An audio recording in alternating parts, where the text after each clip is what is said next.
A. Pengertian Total Quality Management. Total Quality Management secara harfiah berasal dari kata total yang berarti keseluruhan atau terpadu.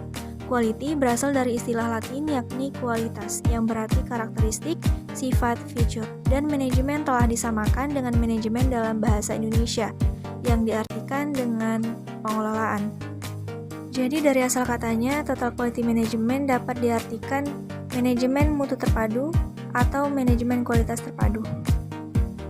Menurut Flynn menjelaskan bahwa TQM merupakan pendekatan terpadu yang bertujuan untuk mendapatkan serta mempertahankan output berkualitas tinggi, kemudian fokus atas pemeliharaan dan perbaikan berkelanjutan, dan pencegahan kegagalan di semua level dan fungsi perusahaan, dalam rangka memenuhi dan atau melampaui harapan konsumen.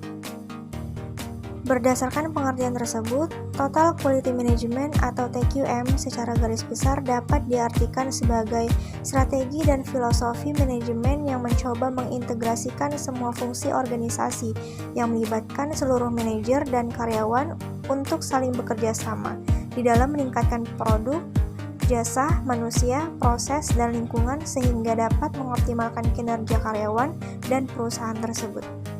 Selanjutnya yaitu B. Metode TQM. Pembahasan mengenai metode TQM difokuskan pada 3 pakar utama yang merupakan pelopor dalam pengembangan TQM. Mereka adalah W. Edward Deming, Joseph M. Juran, dan Philip B. Crosby. Penjelasan selengkapnya menurut Nasution tahun 2004 adalah sebagai berikut. Yang pertama, metode Deming. Selama ini Deming dianggap sebagai bapak gerakan TQM. Siklus Deming ini dikembangkan untuk menghubungkan antara operasi dengan kebutuhan pelanggan dan memfokuskan sumber daya semua bagian dalam perusahaan termasuk riset, desain, operasi, dan pemasaran secara terpadu dan sinergi untuk memenuhi kebutuhan pelanggan. Siklus Deming adalah model perbaikan berkesinambungan yang dikembangkan oleh W. Edward Deming yang terdiri atas 4 komponen utama secara berurutan yang dikenal dengan siklus PDCA, Plan, Do, Check, and Act. Metode yang kedua yaitu metode Crosby. Pandangan-pandangan Crosby dalam metodenya dicakup sebagai dalil-dalil manajemen mutu. Di antaranya yaitu dalil pertama, definisi mutu adalah sama dengan persyaratan. Nah, kurang sedikit saja dari persyaratannya, maka suatu barang atau jasa dikatakan tidak berkualitas. Persyaratan tersebut dapat berubah sesuai dengan keinginan pelanggan, kebutuhan organisasi, pemasok, pemerintah, teknologi, serta pasar atau persaingan. Dalil kedua, sistem mutu adalah pencegahan. Maksudnya yaitu kita harus menguak pencegahan sejak awal sehingga outputnya dijamin bagus serta hemat biaya dan waktu. Dalil ketiga, kerupa nol atau zero defect merupakan standar kinerja yang harus digunakan. Dalil keempat, ukuran kualitas adalah price of non-conformance. Kualitas merupakan sesuatu yang dapat diukur. Biaya untuk menghasilkan kualitas juga harus terukur. Yang ketiga yaitu metode Juran. Juran mendefinisikan mutu sebagai metode yang sesuai untuk digunakan atau fitness for use. Hal ini diartikan sebagai suatu barang atau jasa harus dapat memenuhi apa yang diharapkan oleh konsumennya. Pengertian tersebut mengandung 5 dimensi utama antara lain mutu kesesuaian, mutu desain, keamanan, ketersediaan, dan fair use. Satu kontribusi Juran yang paling terkenal adalah Juran's The Basic Steps to Progress. Di antaranya, yang pertama, mencapai perbaikan terstruktur atas dasar kesinambungan yang dikombinasikan dengan dedikasi dan keadaan yang mendesak.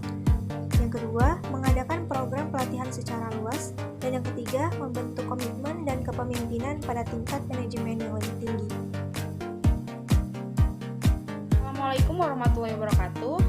Perkenalkan, nama saya Trinanda Rayani Sinuhaji. Saya akan melanjutkan presentasi materi berikutnya. Kita masuk ke materi unsur-unsur utama dalam TQM atau Total Quality Management. Terdapat 10 unsur utama pada TQM. Yang pertama itu ada fokus pada pelanggan. Pelanggan dalam konsep TQM terdiri dari pelanggan internal dan pelanggan eksternal, di mana keduanya merupakan driver. Pelanggan internal sangat berperan dalam menentukan kualitas sumber daya manusia, proses, dan lingkungan terkait dengan produk, barang, atau jasa. Sedangkan pelanggan eksternal berperan dalam menentukan kualitas produk, barang, atau jasa yang disampaikan kepada pelanggan eksternal tersebut.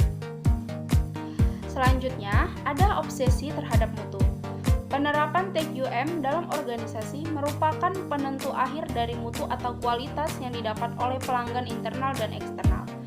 Mutu yang diterapkan dalam setiap organisasi harus terobsesi untuk mencapai atau melebihi dari target mutu yang diterapkan tersebut. Berlaku. Yang selanjutnya ada pendekatan ilmiah.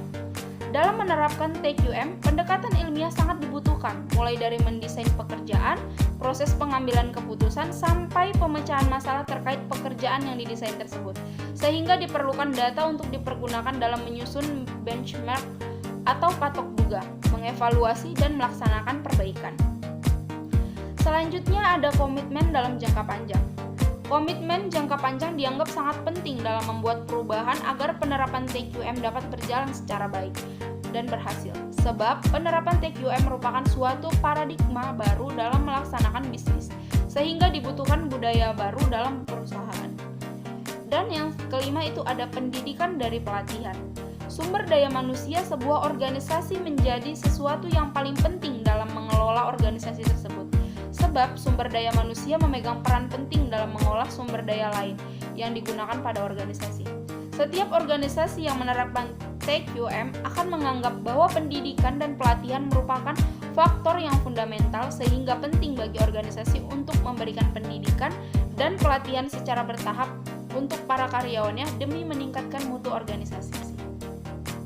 Selanjutnya ada kerjasama tim atau teamwork. Kerjasama tim menjadi sebuah keharusan untuk mencapai keberhasilan dalam sebuah organisasi.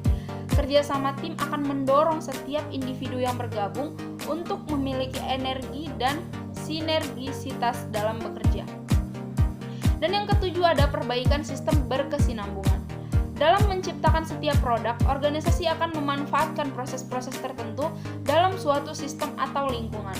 Sistem tersebut pada tahapnya akan dievaluasi, kemudian perlu dilakukan perbaikan secara terus-menerus demi meningkatkan mutu yang dihasilkan. Dan yang selanjutnya itu ada kebebasan yang terkendali. Dalam menerapkan TQM, organisasi harus dapat melibatkan dan memberdayakan karyawan yang ada dalam setiap pemecahan masalah dan pengambilan keputusan. Hal ini menjadi unsur yang penting karena dapat meningkatkan rasa memiliki dan tanggung jawab karyawan terhadap keputusan yang telah diambil, sehingga karyawan merasa memiliki kebebasan yang terkendali. Selain itu juga dapat memperkaya wawasan dan pandangan dalam suatu keputusan yang diambil karena pihak yang terlibat lebih banyak lagi. Dan yang kesembilan ada kesatuan tujuan. Setiap organisasi akan menetapkan sebuah tujuan ketika melakukan perencanaan organisasinya. Tujuan tersebut akan menjadi satu kesatuan sehingga setiap usaha dapat diarahkan pada tujuan yang sama. Kesatuan tujuan ini bukan berarti bahwa harus selalu ada persetujuan atau kesepakatan antara pihak manajemen dan karyawan mengenai upah dan kondisi kerja, tetapi lebih dari itu. Dan yang terakhir, 10, adanya keterlibatan dan pemberdayaan karyawan. Jadi dalam penerapan TQM, keterlibatan dan pemberdayaan karyawan itu sangatlah penting. Mengapa demikian? Karena ketika organisasi melakukan hal tersebut pada karyawannya, maka akan memungkinkan untuk menciptakan rencana kerja yang baik, keputusan yang lebih baik, serta perbaikan yang lebih efektif karena mencakup pandangan dan pemikiran dari pihak-pihak yang langsung berhubungan dengan situasi kerja. Baiklah, selanjutnya kita masuk ke materi syarat dalam implementasi TQM. Ada beberapa persyaratan untuk melaksanakan TQM. Persyaratan tersebut meliputi komitmen dari manajemen puncak, adanya steering commit dari seluruh bagian organisasi, perencanaan dan publikasi, serta pembentukan infrastruktur yang mendukung menyebarluaskan dan perbaikan berkesinambungan. Dan yang pertama itu ada komitmen dari manajemen puncak. Hal yang paling utama yang harus ada agar TQM dapat menjadi cara perusahaan menjalankan bisnis adalah komitmen utuh dari manajemen puncak. Komitmen yang dibutuhkan tidak hanya mencakup sumber daya yang diperlukan, tetapi juga waktu yang dicurahkan. Dan yang selanjutnya itu ada komitmen atas sumber daya yang dibutuhkan. Implementasi TQM tidaklah harus mahal, meskipun demikian, segala sesuatunya membutuhkan biaya. Biaya yang dibutuhkan sebagian besar digunakan untuk kegiatan pelatihan. Selanjutnya itu ada organization-wide steering commit. Persyaratan ketiga adalah adanya steering commit pada level puncak. Apapun istilah atau nama yang digunakan, yang pasti harus diketahui oleh orang-orang yang menduduki posisi puncak dalam struktur organisasi dan anggotanya terdiri dari bawahan langsungnya. Dan selanjutnya ada perencanaan dan publikasi. Setelah diperoleh komitmen dari manajemen puncak dan telah terbentuk steering committee, maka langkah selanjutnya adalah melakukan perencanaan dan publikasi. Dan yang terakhir itu ada infrastruktur yang mendukung penyebarluasan dan perbaikan berkesinambungan. Faktor yang tidak kalah pentingnya dalam implementasi TQM adalah infrastruktur yang mendukung penyebarluasan TQM di seluruh bagian organisasi dan perbaikan berkesinambungan. Visi, tujuan, program, pengakuan, dan penghargaan atas prestasi dan komunikasi merupakan infrastruktur yang sangat mendukung. Baiklah, itu saja yang dapat saya sampaikan. Terima kasih. Baiklah, kita masuk ke materi yang selanjutnya. Pendekatan implementasi yang harus dihindari. Agar implementasi TQM dapat berjalan dengan sukses, perusahaan harus mempelajari semua informasi yang ada, baik mengenai implementasi yang sukses maupun yang gagal di perusahaan lain. Ada beberapa pendekatan implementasi TQM yang harus dihindari. Yang pertama, jangan melatih semua karyawan sekaligus. Yang kedua, jangan tergesa-gesa menerapkan TQM dengan melibatkan terlalu banyak orang dalam satu tim. Dan yang ketiga, implementasi TQM tidak boleh didelegasikan. Dan yang keempat, jangan memulai implementasi bila manajemen belum benar-benar siap. Baiklah, selanjutnya masuk ke F, fase-fase implementasi TQM. Konsep Total Quality Management atau TQM ini dapat diimplementasikan dengan beberapa fase teoretik sebagaimana klasifikasi yang disampaikan Gooch dan Davis pada tahun 1994, yaitu fase persiapan, fase perencanaan, dan fase pelaksanaan. Yang pertama ada fase persiapan. Fase ini terdiri dari 10 langkah yang mana sebelum langkah pertama dimulai, syarat utama yang harus dipenuhi adalah adanya komitmen penuh dari manajemen puncak atas waktu dan sumber daya yang dibutuhkan. Adapun langkah-langkahnya yang pertama, membentuk Total Quality Steering Committee, membentuk tim dan pelatihan TQM, menyusun pernyataan visi dan prinsip sebagai pedoman, menyusun tujuan umum, komunikasi dan publikasi, identifikasi kekuatan dan kelemahan, identifikasi pendukung dan penolak, memperkirakan sikap karyawan, dan mengukur kepuasan pelanggan. Dan yang kedua itu ada fase perencanaan.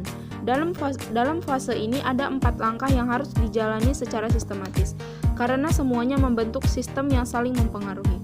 Adapun langkah-langkahnya yang pertama, merencanakan pendekatan implementasi, lalu identifikasi proyek, komposisi tim, dan pelatihan tim. Dan yang terakhir itu ada fase pelaksanaan. Jadi fase pelaksanaan ini ada terbagi beberapa. Yang pertama itu ada penggiatan tim, yang kedua ada umpan balik kepada steering committee, dan yang ketiga ada umpan balik dari karyawan, dan yang terakhir ada memodifikasi infrastruktur.